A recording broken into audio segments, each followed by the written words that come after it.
ദൈവത്തിൻ്റെ തിരുനാമത്തിന് സ്തോത്രം ചെയ്യുകയും സ്തുതിക്കുകയും ചെയ്യുന്നു. കർത്താവിൽ അനുഗ്രഹീതരും ദൈവത്തിന് പ്രിയരുമായ സഹോദരി സഹോദരന്മാരെ, അനുഗ്രഹീതമായ ഈ നല്ല ദിവസത്തിനായിട്ടും ദൈവത്തിന് സ്തോത്രം ചെയ്യുന്നു.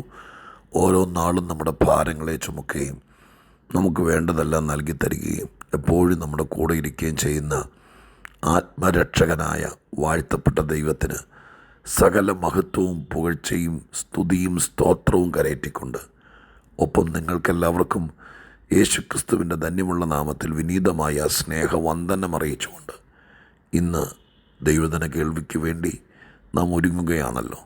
തിരുവെഴുത്തിലേക്ക് നമ്മുടെ ശ്രദ്ധയെ തിരിക്കുകയും ഒരു വേദഭാഗത്ത് നിന്ന് ചില കാര്യങ്ങൾ ദൈവവചനത്തിലൂടെ നിങ്ങളെ ഓർപ്പിക്കാൻ കർത്താവിൽ ശരണപ്പെടുകയും ചെയ്യുന്നു. റോമാലേഖനം 2-ാം അധ്യായം 4-ാമത്തെ വാക്യം ഞാൻ നിങ്ങളെ വായിച്ച് കേൾപ്പിക്കാം. റോമാലേഖനം 2-ാം അധ്യായം 4-ാമത്തെ വാക്യം: ദൈവത്തിൻ്റെ ദയ നിന്നെ മാനസാന്തരത്തിലേക്ക് നടത്തുന്നു എന്നറിയാതെ നീ ദൈവത്തിൻ്റെ ദയ, ക്ഷമ, ദീർഘക്ഷാന്തി എന്നിവയുടെ ഐശ്വര്യം നിരസിക്കുന്നുവോ? ദൈവത്തിൻ്റെ ദയ, ക്ഷമ, ദീർഘക്ഷാന്തി എന്നിവയുടെ ഐശ്വര്യം നിരസിക്കുന്നുവോ? റോമാലേഖനത്തിൻ്റെ ആമുഖ അധ്യായത്തിൽ പൗലോസിലൂടെ പരിശുദ്ധാത്മാവ് മാനവരാശിയോട് ചോദിക്കുന്നൊരു ചോദ്യമാണ്: നീ ഐശ്വര്യം നിരസിക്കുന്നുവോ? ഐശ്വര്യം നിരസിക്കുന്നുവോ? ഈ വാക്യത്തിനകത്ത് നിന്ന് 2-3 പ്രധാനപ്പെട്ട കാര്യങ്ങൾ, ഒരു നീണ്ട പ്രഭാഷണമാണെങ്കിൽ നമുക്കതിനെ വകതിരിച്ച് വളരെ ഭംഗിയായിട്ട് പറയാമായിരുന്നു. പക്ഷേ ലളിതമായിരിക്കുന്നൊരാശയം രാവിലെ നമ്മുടെ ഹൃദയത്തിൽ ദൈവം തരുന്നതാകയാൽ അത്രയും വിശദീകരണത്തിന് മുതിരാതെ ചുരുങ്ങിയ ചില കാര്യങ്ങൾ മാത്രം ഓർത്ത് പ്രധാന കാര്യം പറഞ്ഞ് നമുക്ക് പ്രാർത്ഥിക്കുകയും ചെയ്യാം. ഈ വാക്യത്തിനകത്ത് ആദ്യത്തെ പരാമർശം ഇങ്ങനെയാണ്: ദൈവത്തിൻ്റെ ദയ നിന്നെ മാനസാന്തരത്തിലേക്ക് നടത്തുന്നു എന്നറിയാതെ. ദൈവത്തിൻ്റെ ദയ, ദൈവം ദയ കാണിക്കുന്നത് നമ്മെ മാനസാന്തരത്തിലേക്ക് നയിക്കാൻ വേണ്ടിയിട്ടാണ് എന്ന് പറഞ്ഞാൽ എൻ്റെ അർത്ഥം കുറച്ചുകൂടെ തെളിച്ച് പറയാം. ദൈവം ഒരിക്കലും ഒറ്റയടിക്ക് കോപം കൊണ്ട് ശിക്ഷിക്കുന്നവനല്ല ആരെയും, ഒരു മനുഷ്യനെയും. ഇന്നൊരു തെറ്റ് കണ്ടു, ദൈവം കാണാതിരിക്കുന്നതുകൊണ്ടല്ല, ദൈവം കണ്ടു. പക്ഷെ അന്നൊന്നും നമുക്കൊന്നും സംഭവിക്കുന്നില്ല. ദൈവം ക്ഷമിക്കുകയാണ്, ദയ കാണിക്കുകയാണ്, ദീർഘക്ഷമയോടെ കാത്തിരിക്കുകയാണ്. എന്തിനാണ്? മാനസാന്തരപ്പെടും എന്ന് ദൈവം വിചാരിച്ചുകൊണ്ട് കുറ്റം ചെയ്ത് അന്ന് തന്നെ അടി തരുന്നില്ല. അന്ന് തന്നെ നമ്മളെ ശിക്ഷിക്കുമായിരുന്നെങ്കിൽ, അന്ന് തന്നെ ദൈവം നമ്മളെ ശിക്ഷ വിധിക്കുകയായിരുന്നെങ്കിൽ, ശിക്ഷാ നടപടിയിലേക്ക് പോവുകയായിരുന്നെങ്കിൽ നമ്മളീ കുറേ പേര് ഈ ഭൂമി കാണിയില്ലായിരുന്നു എനിക്ക് തോന്നുന്നു. പക്ഷെ ദൈവം പിന്നെയും ക്ഷമിക്കുന്നു, ദയ കാണിക്കുന്നു. എന്തിനെന്ന് ചോദിച്ചാൽ ദൈവം ഭയങ്കര പ്രതീക്ഷയുള്ള ആളാണ്. മാനസാന്തരത്തിലേക്ക് നയിക്കും. ഇന്നല്ലെങ്കിൽ നാളെ ഇവൻ നന്നാവും, മാനസാന്തരപ്പെടും, മടങ്ങി വരും, ശരിയാവും എന്ന കാഴ്ചപ്പാടാണ് ദൈവം പിന്നെയും ദയ കാണിച്ച് ക്ഷമിച്ച് പൊറുത്ത് കാത്തിരിക്കാനുള്ള കാരണം. ദൈവം പ്രതീക്ഷിക്കുന്നു ഏത് ക്രൂരനാണെങ്കിലും, ഏത് കൊള്ളരുതാത്തവനാണെങ്കിലും മാനസാന്തരപ്പെടും എന്ന് ദൈവം പ്രതീക്ഷിച്ച് കാത്തിരിക്കുക. എൻ്റെ പ്രിയപ്പെട്ടവരെ, ഈ വാചകം നിങ്ങൾ ശ്രദ്ധിച്ചോളണം കേട്ടോ. പല കാര്യങ്ങളും ദൈവം കാണാത്തത് കൊണ്ടല്ല, കണ്ടിട്ടും കാണാത്ത പോലെ നടിക്കുന്നതുമല്ല. ദൈവം കാത്തിരിക്കുക. ആ വിഷയത്തെക്കുറിച്ച് ഒരനുതാപം നമ്മുടെ മനസ്സിനകത്തുണ്ടാവും. അങ്ങനെ ചെയ്യണ്ടായിരുന്നു, അങ്ങനെ പറയണ്ടായിരുന്നു, എൻ്റെ ദൈവമേ ഞാനത് ചെയ്തു പോയല്ലോ എന്ന് ദൈവസന്നിധിയിൽ ഏറ്റുപറയും എന്നുള്ള വലിയൊരു പ്രതീക്ഷയിൽ ദൈവം കാത്തിരിക്കുകയാണ്. ഞാൻ ആദ്യത്തെ ഭാഗം പറയുമ്പോൾ നിങ്ങളെ ആരെങ്കിലും സംബന്ധിച്ച് സ്വർഗം അങ്ങനെ കാത്തിരിക്കുന്നുണ്ടോ? ഇവള് അല്ലെങ്കിൽ ഇവൻ ദൈവസന്നിധിയിൽ വന്ന് ഞാനാ ചെയ്തത് തെറ്റായിപ്പോയി. അതാണല്ലോ മാനസാന്തരത്തിൻ്റെ ഉള്ളടക്കം. നമ്മൾ കാര്യം തിരിച്ചറിയുക, തെറ്റിനെ തെറ്റായിട്ടും അരുതായി മകളെ അരുതായി മകളായിട്ട് തന്നെ തിരിച്ചറിയുക. ആ തിരിച്ചറിവില്ലാത്ത മനുഷ്യനാണ് മാനസാന്തരമില്ലാത്ത മനുഷ്യൻ. ഇപ്പം തിരിച്ചറിവ് നമ്മളെ മാനസാന്തരത്തിലേക്ക് നയിക്കും. ദൈവം മാനസാന്തരത്തിന് വേണ്ടി കാത്തിരിക്കുന്നവനാണ്. രണ്ടാം ഭാഗമാണ് കുറച്ചുകൂടെ ഊന്നിപ്പറയാൻ ആഗ്രഹിക്കുന്നത്. ദൈവത്തിൻ്റെ ദയ, ക്ഷമ, ദീർഘക്ഷാന്തി എന്നിവയുടെ ഐശ്വര്യം നിരസിക്കുക. അതിനർത്ഥം ഐശ്വര്യം എന്ന് പറയുന്നത് പഴയ നമ്മുടെ ഭാരത പശ്ചാത്തലത്തിൽ മലയാളി കൾച്ചറിൽ ഒക്കെയുള്ള ഒരു പ്രധാനപ്പെട്ട പ്രയോഗമാണ്. ഐശ്വര്യമുള്ള വീട്, ഐശ്വര്യമുള്ള കുടുംബം, നല്ല ഐശ്വര്യമുള്ള സഭ, നല്ല ഐശ്വര്യമുള്ള കൊച്ച, നല്ല ഐശ്വര്യമുള്ള മനുഷ്യൻ എന്ന് പറയുന്നത് നമ്മുടെ രീതിയിൽ എല്ലാവർക്കും മനസ്സിലാകുന്നതാണ്. ആ പദം ഒരുപക്ഷെ ഏറ്റവും അനുഗ്രഹീതമായൊരു പദമാണ് ഐശ്വര്യം.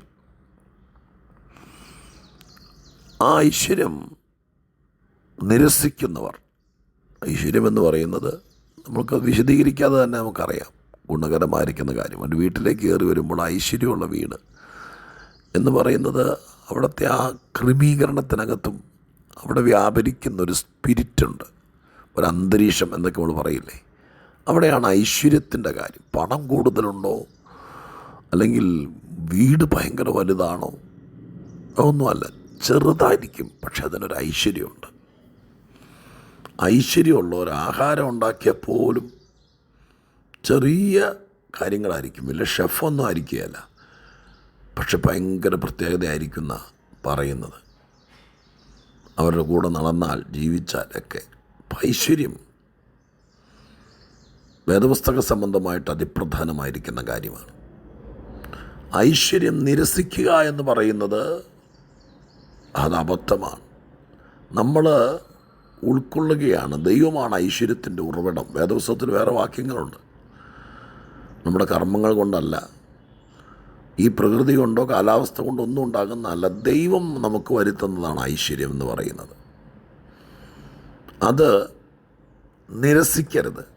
നിരസിക്കുക എന്ന് പറഞ്ഞാൽ നമ്മളതിനെ ശ്രദ്ധിക്കപ്പെടാതെ മനഃപൂർവ്വമായിട്ട് അതിനെ ബ്ലോക്ക് ചെയ്യുക. ദൈവത്തിൻ്റെ ദയ, ക്ഷമ, ദീർഘക്ഷാന്തി എന്നിവയുടെ ഐശ്വര്യം നിരസിക്കുക എന്ന് പറഞ്ഞാൽ കർത്താവ് നമ്മോട് ക്ഷമിക്കുന്നു, ദൈവം ദീർഘക്ഷമ കാണിക്കുന്നു, ദൈവം ദയ കാണിക്കുന്നു. ആ ദയ കാണിച്ച മനുഷ്യൻ, ദൈവത്തിൻ്റെ ക്ഷമ ലഭിച്ച മനുഷ്യൻ, അങ്ങനെ പറയുക എനിക്ക് കുറച്ചുകൂടെ നല്ലത്. സ്വർഗത്തിലെ ദൈവത്തിൻ്റെ ക്ഷമ ലഭിച്ച മനുഷ്യനെ കണ്ടത്, ഈ ഐശ്വര്യമുള്ളവരെ കണ്ടാലറിയാം എന്ന് കാരണവന്മാർ പറയും. ഐശ്വര്യമുള്ള വീട്ടിൽ ചെന്നാലറിയാം. വിവാഹാലോചനയൊക്കെ നടക്കുന്ന സമയത്ത് പ്രായമുള്ളവർ, അവർക്കറിയാതെ. നമ്മുടെ ഇപ്പോഴത്തെ ആൾക്കാർ ഇതൊന്നും ചിന്തിക്കുകയല്ല, എല്ലാം ആർട്ടിഫിഷ്യലാണ്. ഒരു കല്യാണാലോചനയൊക്കെ വരുമ്പോൾ അപ്രതീക്ഷിതമായിട്ടല്ല, നേരത്തെ അറിയിച്ചപ്പോഴെല്ലാം തൂത്ത് തുടച്ച് പെർഫ്യൂം റൂം സ്പ്രേ ഒക്കെ അടിച്ച് എല്ലാം ശരിയാക്കി അടുക്കി പെറുക്കിയൊക്കെ ഭയങ്കര സെറ്റപ്പായിരിക്കായിട്ട് വെച്ചിരിക്കുന്നത്. പക്ഷെ എന്തൊക്കെ സെറ്റപ്പുകൾ വെച്ചാലും, എന്തൊക്കെ മേശപ്പുറത്ത് വിളമ്പി വെച്ചാലും പ്രായമുള്ളവർക്കറിയാം ആ വീടിൻ്റെ ഐശ്വര്യം. അടുക്കള കയറുമ്പോൾ അറിയാം, ചിലരുടെ അടുക്ക നിൽക്കുമ്പോൾ അറിയാം, ചിലരോട് സംസാരിക്കുമ്പോൾ അറിയാം, ചിലരുടെ വാഹനത്തിൽ കയറി അല്പനേരം യാത്ര ചെയ്യുന്ന അവധി അറിയാം. ഐശ്വര്യം പ്രധാനപ്പെട്ടൊരു കാര്യമാണ് പ്രിയപ്പെട്ടവരെ. ഐശ്വര്യമുള്ള മനുഷ്യനായിട്ട് ജീവിക്കണം, ഐശ്വര്യമുള്ള കുഞ്ഞുങ്ങളായിട്ട് വളരണം. അപ്പോൾ ദൈവം ക്ഷമിച്ചൊരു മനുഷ്യനാണെന്നിരിക്കട്ടെ, ദൈവം ക്ഷമിച്ചവനെ കണ്ടാലറിയാം. അയ്യോ സത്യമാണ്, അതിനൊരു ഐശ്വര്യമുണ്ട്. ദൈവം ക്ഷമിക്കാത്ത, ദൈവത്തിൻ്റെ നീരസമുള്ള, ദൈവത്തിന് താല്പര്യമില്ലാത്ത എന്ന് പറഞ്ഞാൽ ദൈവം കോപിച്ചിരിക്കുന്ന, ദൈവം വല്ലാതെ പ്രയാസപ്പെട്ടിരിക്കുന്ന ആളുകൾ, അവരുടെ കുടുംബങ്ങൾ, അത് കണ്ടാലറിയാം, കയറുമ്പോഴറിയാം. സ്വർഗസ്ഥനായ ദൈവം എന്നോട് ക്ഷമിച്ചു. ആ ക്ഷമിച്ച് കഴിയുമ്പോൾ എന്നോട് ദയ കാണിച്ചു. ആ ദയ കിട്ടിക്കഴിയുമ്പോൾ ദീർഘക്ഷാന്തിയോടെ എന്നോട് ദൈവം ഇടപെട്ടു. അങ്ങനൊന്നും ചെയ്യേണ്ട കാര്യം ദൈവത്തിനില്ല. ദൈവ ഏകാധിപതിയാണ്. ഞാൻ പലപ്പോഴും പറയുന്ന പോലെ തൂക്കിയെടുത്ത് എറിഞ്ഞ് കളയുമെന്നൊക്കെ ബൈബിൾ എഴുതിയിട്ടുണ്ട് ദൈവം പറഞ്ഞത്. അപ്പം അങ്ങനെയൊക്കെ ചെയ്യാൻ അധികാരമുള്ളവനാ. പക്ഷെ ദൈവം ചെയ്യാതെ ദൈവം ക്ഷമിച്ചും പുറത്തും ഒക്കെ ദൈവമായ കർത്താവ് മനുഷ്യനോട് ഇടപെടുന്നു. അതിനകത്തൊരു ഐശ്വര്യമുണ്ട്. പക്ഷെ അത് നമുക്ക് കിട്ടണമെങ്കിൽ നാം മാനസാന്തരപ്പെടണം. മാനസാന്തരപ്പെടുന്നവരോട് ദൈവം ക്ഷമിക്കും, ദയ കാണിക്കും, ദീർഘക്ഷമ കാണിക്കും. അതിൻ്റെ അനന്തരഫലം ഐശ്വര്യം ഉണ്ടാവും. എല്ലാം കൂടി കൂട്ടിപ്പറഞ്ഞാൽ ദൈവം ക്ഷമിക്കാത്ത, ദൈവം കരുതാത്ത, ദൈവം സ്നേഹിക്കാത്ത, ദൈവം ചേർത്ത് പിടിക്കാത്ത അങ്ങനെയുള്ള ആളുകളെ അവരുടെ ലക്ഷണം കാണുമ്പോൾ അറിയാം ഒരൈശ്വര്യമില്ല. കുറ്റവും കുറവും പോരായ്മകളൊക്കെ വന്നിട്ടുണ്ട്. അനുതാപമുള്ള ഹൃദയത്തോടെ ദൈവത്തോട് ഏറ്റുപറഞ്ഞപ്പോൾ ദൈവം പുറത്തു, ക്ഷമിച്ചു. അപ്പോൾ നമുക്കുണ്ടാകുന്ന കാശ് കൊടുത്താൽ കിട്ടാത്ത, ആരുടെ കയ്യിൽ നിന്നും പകർന്നു കിട്ടാത്ത, അപ്പച്ചൻ്റെ അമ്മച്ചൻ്റെ കയ്യിൽ നിന്നൊന്നും ജനിതകമായിട്ടൊന്നും പകരപ്പെടാത്ത ഒന്നാണ് ഐശ്വര്യം. അത് ഇൻഡിപെൻഡൻ്റ്. അപ്പൻ നല്ലവനായതിൻ്റെ പേരിൽ മോൻ ഐശ്വര്യം ഉണ്ടാവണമെന്നില്ല, അവനോൻ്റെ കാര്യമാണ്. എന്തെങ്കിലും പോരായ്മയും കുറവുണ്ടെങ്കിൽ ഉള്ള ഐശ്വര്യം നിരസിക്കരുത്. ദൈവത്തോട് മാറിയിരുന്ന് കരഞ്ഞ് പ്രാർത്ഥിക്കുമ്പോൾ ഐശ്വര്യം ഉണ്ടാവും. ഐശ്വര്യം രോഗശാന്തിയും സമാധാനവും സ്വസ്ഥതയൊക്കെ നമുക്ക് വരുത്തും. ഐശ്വര്യം കെട്ട ജീവിതമാണെങ്കിൽ ഉള്ള രോഗവും പ്രയാസവും സ്വസ്ഥതക്കേടും എല്ലാം വരും.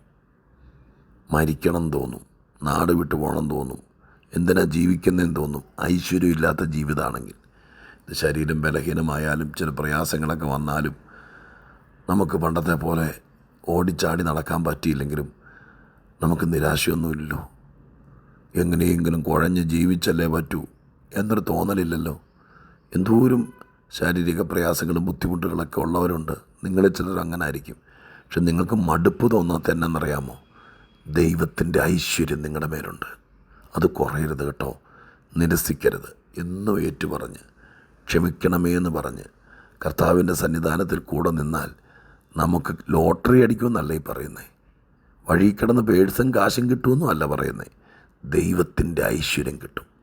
വെറുതെ ദൈവത്തോട് പിണങ്ങി മാനസാന്തരപ്പെടാതെ പാപത്തിന്മേ പാപം കൂട്ടി ചിലരോട് ക്ഷമിക്കാതെ ചിലരെക്കുറിച്ചുള്ള കയ്പെല്ലാം അകത്ത് വെച്ച് ദൈവകോപം വിളിച്ചു വരുത്തിയാൽ ഉള്ള ഐശ്വര്യോടെ പോകും. രോഗിയാകും, മുഖതേജസ് നഷ്ടപ്പെടും, പെട്ടെന്ന് വയസ്സായതുപോലെ തോന്നും. അതൊന്നും സംഭവിക്കരുത്. അതിൻ്റെയൊക്കെ ഓപ്പോസിറ്റാണ് ഐശ്വര്യമുള്ളത്. എന്തൊക്കെ സംഭവിച്ചാലും നമ്മുടെ മനസ്സ് മടുക്കില്ല, പ്രായമായി എന്ന് തോന്നില്ല. ദൈവത്തിൻ്റെ ഐശ്വര്യം നിങ്ങളുടെ മേലുള്ളതുകൊണ്ടാണ് സത്യം ഈ പറയുന്നത്. ഐശ്വര്യമുള്ള ജീവിതം നയിക്കാം. അത് നിരസിക്കരുത് കേട്ടോ. ഒന്നോടെ വേദപുസ്തകത്തിൻ്റെ ആ വാക്യം വായിച്ച് ഒന്നോടെ പ്രാർത്ഥിച്ചു നോക്കാം. എന്തോരം കാര്യങ്ങൾ അതിനകത്ത് കിടക്കുന്നതെന്നറിയാമോ? ഐശ്വര്യമുള്ളവരായി ജീവിക്കാം. അതിനായിട്ട് നമുക്ക് മാനസാന്തരപ്പെട്ട് ദൈവസന്നിധിയിൽ ഒരുമിക്കാം. പ്രാർത്ഥിക്കട്ടെ. പരിശുദ്ധ ദൈവമേ, സ്വർഗീയ പിതാവേ, ഐശ്വര്യം നിരസിക്കുന്നവർ ഒത്തിരി പേര് കാണും. പക്ഷേ കുറ്റവും കുറവും പോരായ്മകളൊക്കെ സമ്മതിച്ച് അപ്പച്ചൻ്റെ അടുക്കലിരുന്ന് ഐശ്വര്യമുള്ളവരായി ജീവിപ്പാൻ അനുവദിക്കണമേ. ദൈവം അത് ചെയ്യും. യേശുവിൻ്റെ നാമത്തിൽ തന്നെ. ആമേൻ.